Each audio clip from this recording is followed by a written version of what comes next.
Bonjour à tous! Aujourd'hui, je vais ouvrir le Fairy Castle in the Sky. Le château est déjà magnifique sur la boîte, mais je suis aussi très intriguée par cette petite fée. Comparée au bébé d'à côté, elle a l'air minuscule.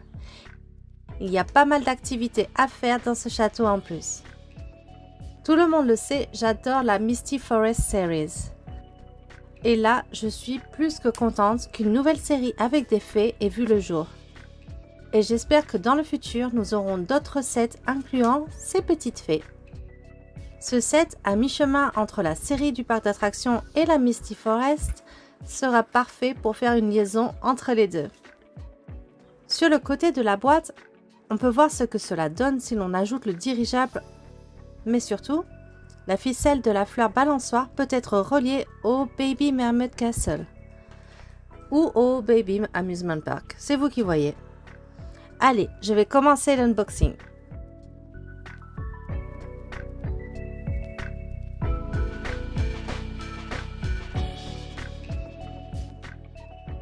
Oh, ce livret d'histoire a l'air particulièrement joli. Encore une fois, ça me rappelle la Misty Forest Series. Il y avait de gros livrets à l'intérieur avec de jolies photos et de très belles histoires. Ici aussi, les photos sont très jolies.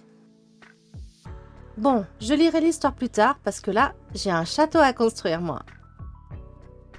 Et bien sûr, il y a aussi la notice.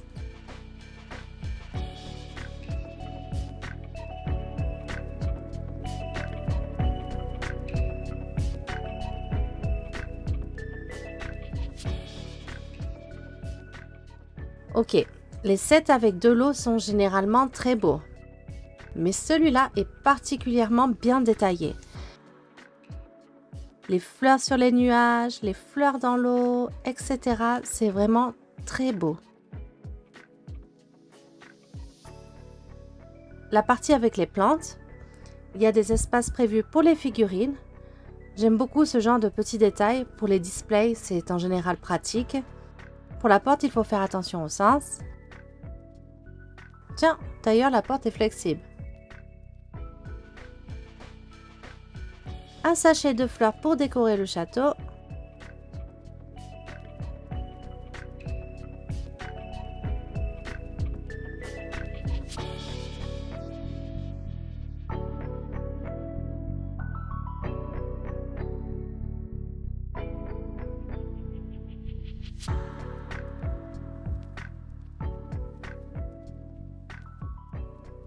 Et voici le haut de la fontaine.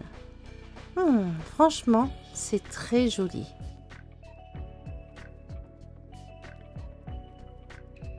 Il va falloir y accrocher les petites gouttes d'eau.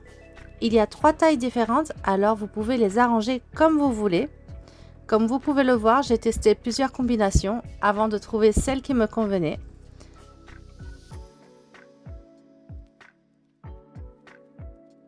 Ensuite, on va fixer cette fleur rose sur la fontaine, ainsi que cette fleur jaune pour obtenir le manège.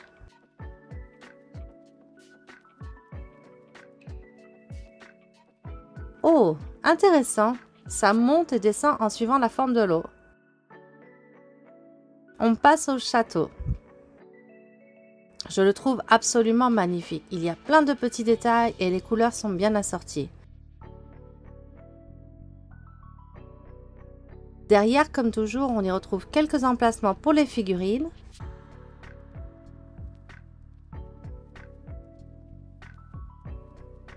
Ici, nous avons des nuages reliés par un arc-en-ciel. C'est la partie qui soutient le manège suspendu avec les fleurs, si je ne me trompe pas. Les cascades d'eau à fixer sur le château. Et je vais ensuite fixer le tout sur la structure.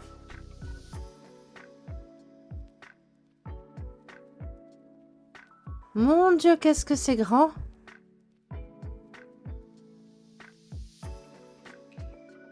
Et avec cette pièce, nous allons pouvoir créer le manège. Très jolie forme d'ailleurs. Il y a 3 crochets pour les balançoires et de 3 tailles différentes.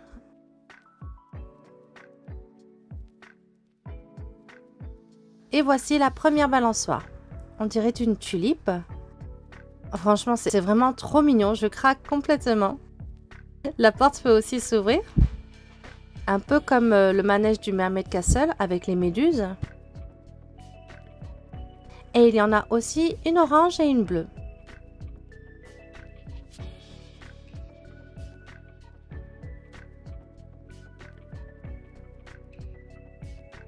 Des petites fleurs de muguet à accrocher en haut à droite. Et voici la fleur suspendue. Alors j'avais imaginé que la ficelle serait un élastique, mais c'est juste une simple ficelle. Il y a 2 embouts. Si on les laisse séparer, on peut relier ce château à un autre élément. Et si on ne les relie pas, on peut les accrocher ensemble pour ne faire qu'une seule et même ficelle.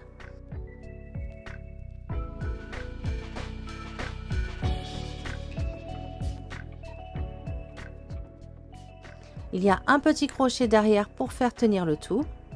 Attendez, je vais vous montrer le derrière pour que vous puissiez voir le système.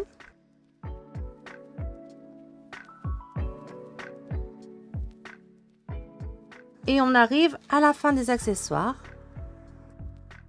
Il reste un petit bateau, encore une fois très adorable.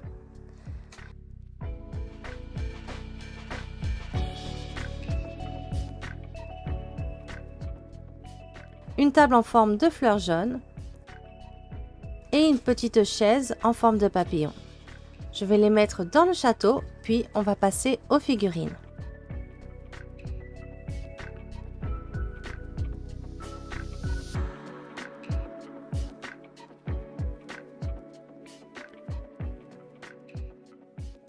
La première figurine est un lapin chocolat. Elle porte une jolie robe de fée ainsi que des ailes. Le dégradé sur les ailes est très joli. Il y a aussi un petit accessoire pour son oreille. Et pour une fois, il ne serre pas du tout l'oreille. C'est même plutôt large. Par contre, je n'arrive pas à me décider si je le mets à gauche ou à droite. Et la figurine que l'on attendait tous, la fée. Elle est vraiment toute petite. Son corps est en flocage, mais ses vêtements et ses ailes sont en plastique. Alors, les vêtements ne s'enlèvent pas. Je m'imaginais déjà en train de lui coudre quelque chose. Bon, bah tant pis. Il y a aussi un petit accessoire pour elle. Je trouve que c'est un peu gros par contre. Je ne sais pas ce que vous en pensez. Je vais mettre en place le système pour qu'elle puisse voler.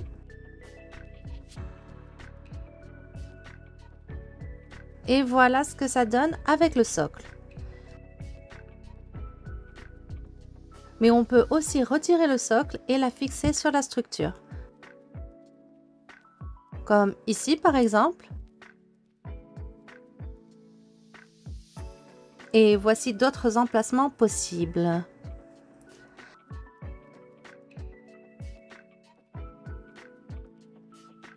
Attendez, je vais chercher des bébés.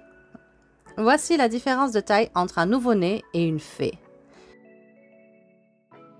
Et voici la comparaison avec une fée de la série Misty Forest.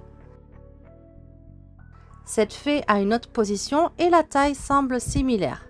Par contre, la tête et le corps sont vraiment plus petits dans la nouvelle version.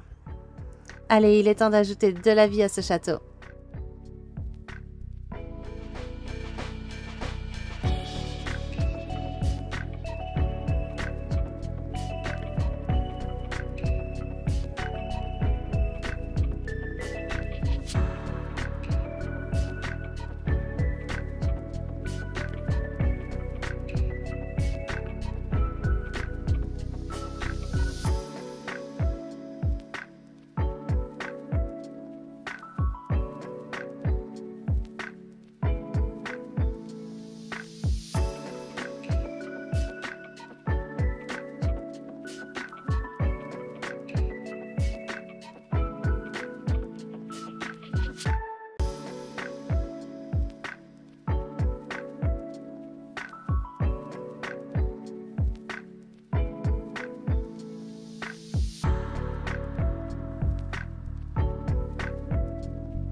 C'était vraiment un très beau set. Les couleurs vont toutes très bien ensemble. Il contient une figure inédite à ce jour. Ma fille va devenir folle quand elle va voir ce nouveau set. Je crois que je vais devoir en acheter un deuxième. Dites-moi ce que vous en avez pensé dans les commentaires. J'attends vos retours avec impatience. N'oubliez pas de liker et vous abonner si la vidéo vous a plu. À très bientôt. Bye bye!